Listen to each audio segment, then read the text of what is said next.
Hi, I'm Nicole Newman and welcome to our show, The Neighborhood. Today we are in the luxurious neighborhood of the Hamptons, known to be a vacationer's paradise. Today we are actually going to get an inside peek with the locals and check out what this neighborhood is really all about. Stay tuned because you don't want to miss a thing.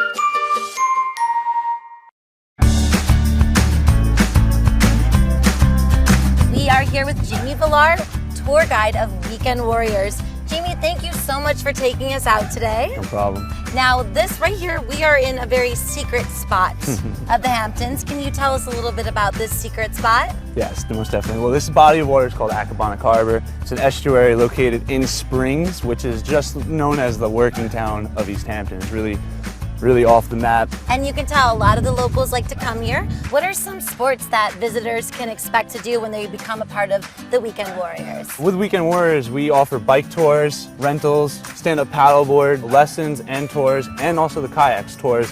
Most people don't need the lessons with the kayaks, but we do offer that Most too. people. So tell me, how did Weekend Warriors begin? Weekend Warriors started actually back in '96. It was, David Lease and Ed Cashin started it. It really started with just kayaks, and it was a great story behind that. Dave had cancer, and he had bone cancer in the hip. He had a hip replacement, and he was using it for therapy. He used it for his personal training, and he realized how popular and how amazing it was out here, and he just knew that it would grab the attention of people. Oh wow, well it's a great thing, and it's definitely grabbed the attention of the locals and hopefully some of the visitors coming out here to the Hamptons. Now, one more thing I have to ask you, Jamie, since you are a local, what is the best part about living here in the Hamptons? Ever since I've been coming out here, all I wanted to do was surf, but as I get a little older and I find out more about the history of the area and my love for paddleboarding and kayaking and just explaining about the nature and the history, and every day I learn, and every day I just love to talk about it. So that's great. I wouldn't trade it for the world. The Hamptons is amazing. Great job. And where can guests find you? You can find us on the web, weekendwarriortours.com. Great. Well, we have more in store because Jamie is actually going to be taking me on my very first paddle tour. Oh yeah. Are you ready to do this? Most definitely. All right. Is this a little, Let's do little it. paddle tour high five? Here we go. All right. Stay tuned. You don't want to miss a thing. Okay, Jamie, I am ready to get my first lesson in paddleboarding from you, a pro. Can you give me some tips? Yes. Well, there's two things that are really important: the paddle and the board. Paddle and the board, hence the name paddle board. Got it. The boards are really simple. Just when you're getting on it, they have a handle in the very middle. You always want to make sure that you are standing directly over the handle. Directly over the handle. Not too far back, not too far forward. Okay. Next is the paddle. All right. You want to make sure you hold the paddle correctly. The correct way to hold the paddle is just shoulder width apart, always with your hand on the very top. Okay. Means arms straight out, and it's very important that when you switch sides paddling, you switch your hands. Okay? Switch my hands. Okay, I can do this. I can do this. Very good. Yeah, right Perfect. there. And you just switch them back, okay? Perfect. All right. Very good. Okay, you ready to get in the water? I am ready to get in the water. The question is, are you ready? Oh, I'm ready. All right, let's go.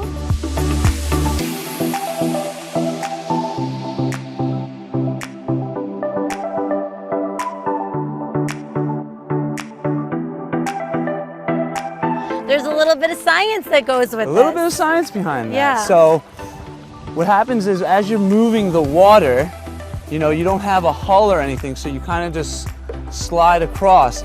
And if you push the water from the front to the back, you're just naturally going to want to go to the right.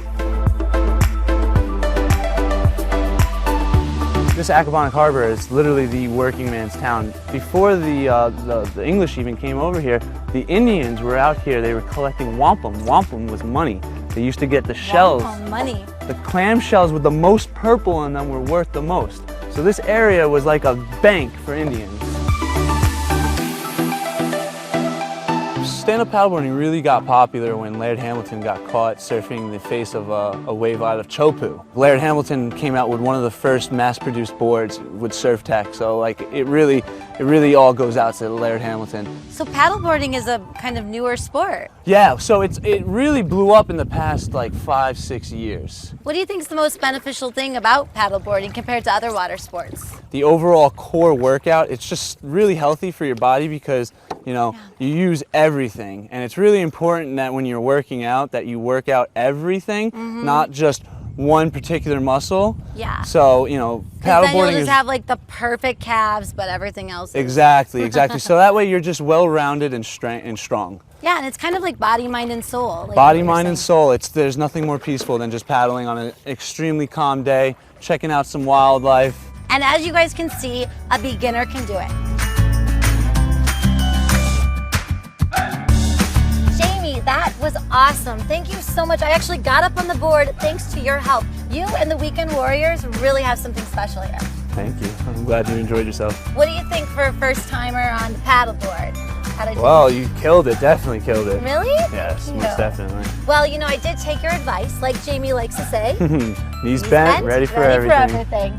Thank you so much for having us come out here today. You really showed off the beauty that lies here in the Hamptons and the really fun water sports. If you're looking for water sports that will feed the body, heart, and soul, then you need to come and check out Weekend Warriors.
Here with Jack Larson, owner of the Longhouse, one of East Hampton's most sought-after spots to visit. Thank you so much for welcoming us to your home today, Jack. You're most welcome. I built it to share. Yes, I'd love to hear a little bit about this story because this is your own personal residence and you've actually opened it up to the community here for people to visit. We have visitors from all over the world, actually. Tour groups from Australia and South Africa and Japan, Korea. Every single detail is done so meticulously. Now you oversee almost everything here on the property. I've been involved with architecture all my life, so it's sort of natural. I've worked with this architect 30 times, so he and I learned to understand each other. It must be so nice to actually have your home feel like a living art piece. A lot of the pieces, as we were walking through, we noticed they look like they were created just for Longhouse. They fit in so perfectly. Some of them were, of course. Yes. How do you tell us a little bit about how you get your pieces and what you look for? Well, some are commissions made to order, and others we select a piece we think is right for here. This is an incredible place to visit. Now, thank you so much, Jack. This is absolutely beautiful, and thank you for sharing it with the people of the Hamptons. We are here at Longhouse with Mako, the Executive Director. Thank you so much for having us here today. You're welcome. Pleasure. Welcome. Everything here is done so precisely. Tell me, what can visitors expect when they visit the Longhouse? We have 16 acres of gardens and interspersed with 65 sculptures of some known and some lesser known names, like Yoko Ono chess set, or Soul with irregular progression, or brand new Kiki Smith, 3 women and 3 sheep that are laying on a bed of Pachysandra. But they can also just enjoy walking around and come to the pond, to the spot where we are standing, and look at this beautiful pond and the view behind us. It's like a little mini paradise here. You can just completely daydream and be surrounded around art and nature. It's beautiful. Now, how did you get involved with the Longhouse? Well, it was many years ago through our mutual friend Dale Chihuly. Jack Larson had a long history with Dale Chihuly, who is probably one of the leading American glassblowers, if not the world glassblowers, and artists. And this is actually his work here behind us, these blue spears. Now, if there's one thing that you hope visitors can take away from their experience here at Longhouse, what would that be? Well, this beauty of marrying the nature to art and coming upon the objects and the various gardens and just being delighted by it and being surprised and being engaged, and go home and try it at home. Beautiful. Delightfully engaging, without a doubt. Thank you so much, Matko. My pleasure. It's been such a great experience. If you want to see the best of art and nature combined, you have to come to the Longhouse in East Hamptons.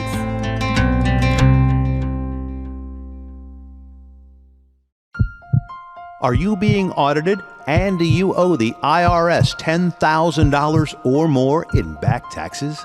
Is the IRS threatening to take more of your money? Don't fight the IRS alone. The Tax Doctor is here to help you negotiate your tax bill and reduce your stress. The IRS can freeze your assets and seize your bank accounts, but you can stop these IRS actions. The Tax Doctor will work with you using our years of experience to represent your case to help you get the best resolution under the IRS guidelines. Help is here to deal with the IRS to reduce your stress. We've handled thousands of cases, so we know what we're doing. If you owe $10,000 or more in back taxes, do not call the IRS alone. Call a Tax Doctor now for a tax emergency analysis. Attention Medicare recipients. The Inogen One Portable Oxygen Concentrator may now be available at little or no cost to you. Call 800-508-0945 to order yours today. Inogen oxygen concentrators are portable and make oxygen from the air around you. They're light, quiet, and battery operated to go everywhere you go. And we have a full line of portable oxygen units to fit a wide range of budgets. If you're on Medicare, you may even qualify to get your Inogen unit at little or no cost to you. Go back to joining friends for the breakfast special, make spending time with the grandkids easier, or start attending your religious services again. Call Inogen now for a free information kit and a free no-obligation consultation on our complete line of affordable portable oxygen products. And anyone on Medicare or with eligible insurance plans may qualify to get an Inogen One at little or no cost. Call 800-508-0945. That's 800-508-0945. Are you over 50? Would you like to get up to 33% more income in retirement? Then call now for this free book, Annuity Do's and Don'ts for Baby Boomers. This free book reveals little-known secrets about annuity strategies that will help you make the right choices before buying an annuity. Call right now for your free book, and as a bonus, we'll also throw in a free annuity rate report, both absolutely free for calling Annuity General today. Call 800-590-8551.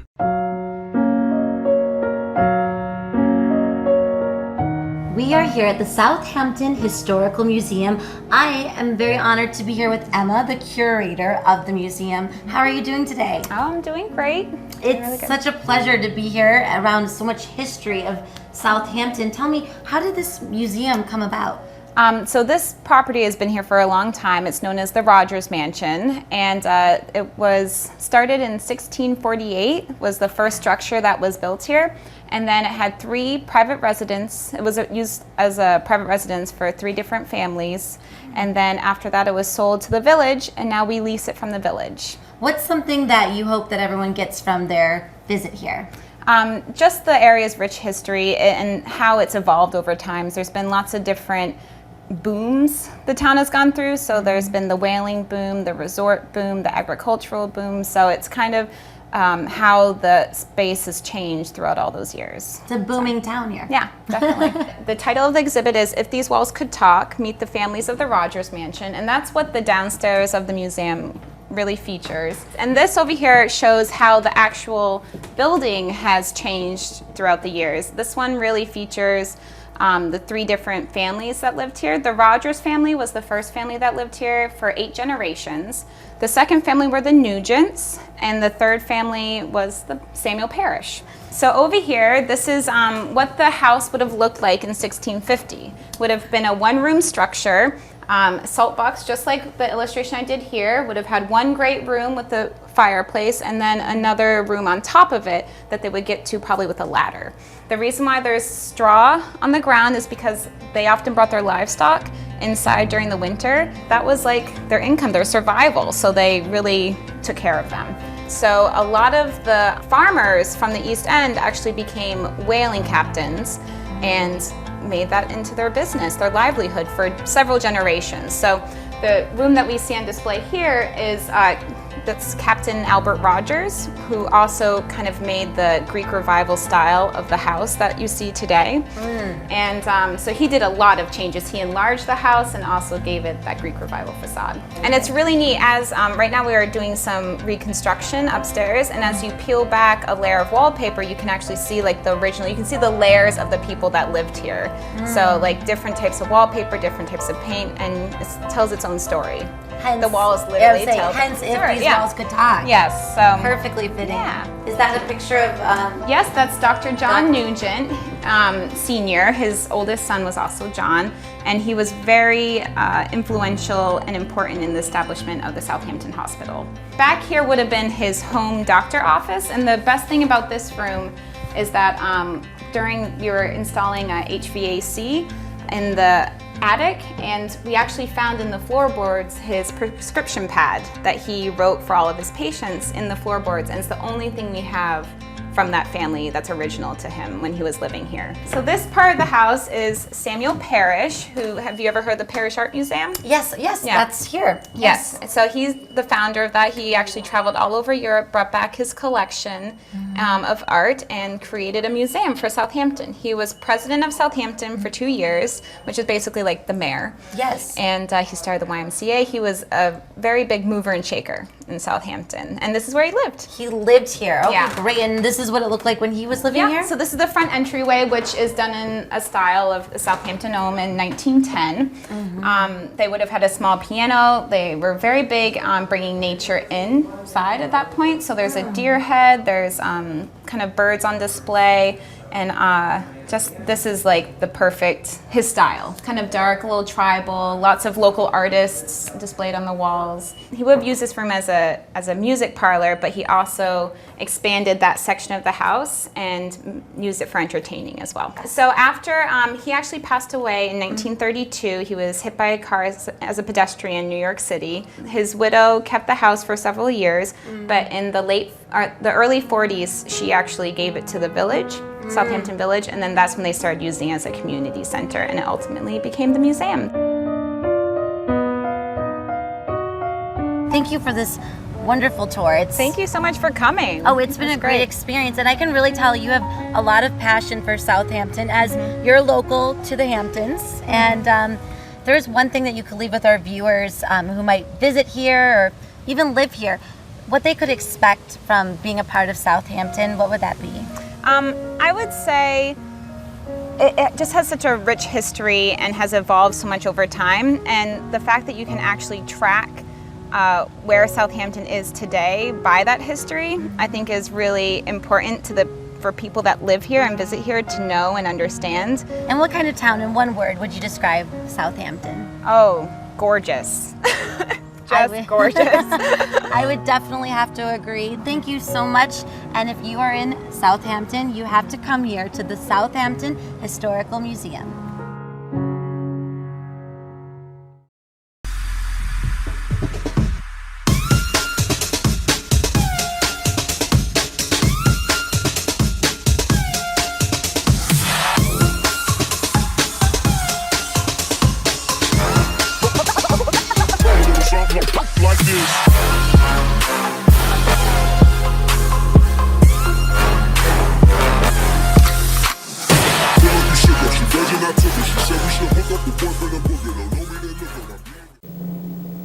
The one, the only, Magnifico the Magnificent. He will do the super back and forth, up and down, triple somersault. The only such somersault done anywhere, by anyone in any place in the world. And there he goes. He made it. What a man. Say, but there's Joe the Schmo. He doesn't look very happy about the whole thing. He's going to try the super somersault, too. And better be careful, Joe. And there he goes, and... Joe says no. But why, Joe? Joe says no again. Oh, Joe, you schmo. Don't be a schmo, Joe. Be in the know, Joe. Religion and race just don't count in this place. So be in the know, Joe, wherever you go, Joe. Remember that, Joe, you won't fall on your face.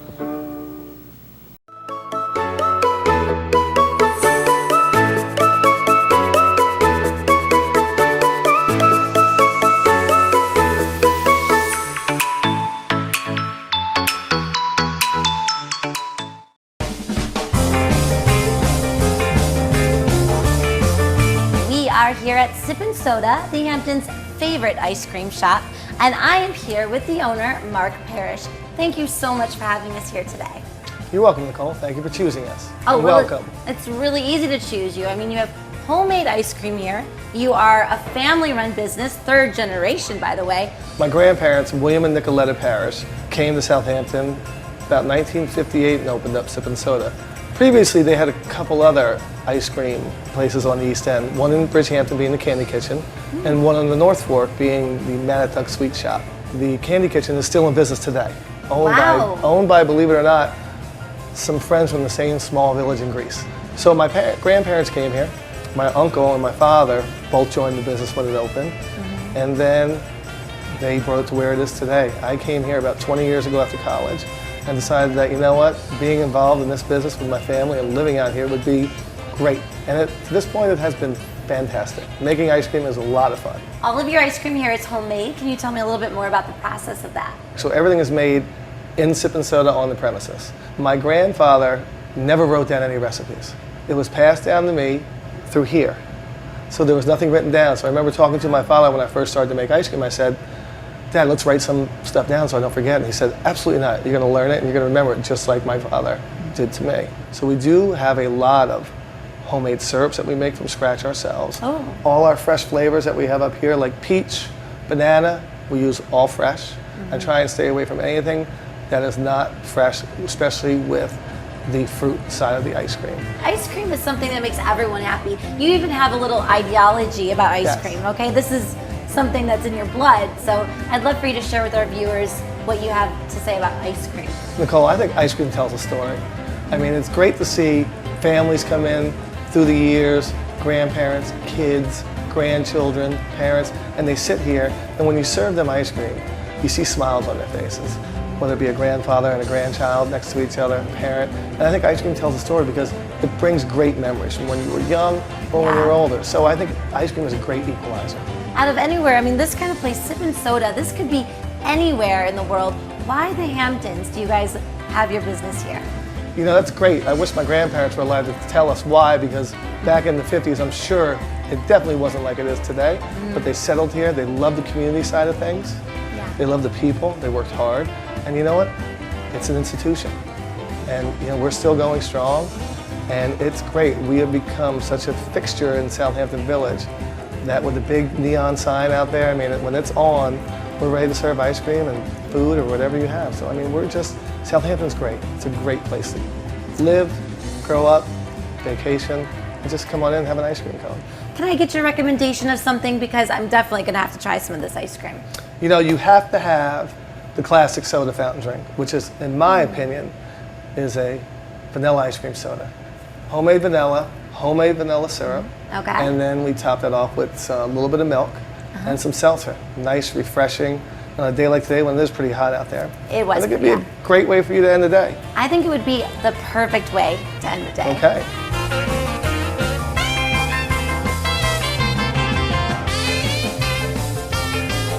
Wow.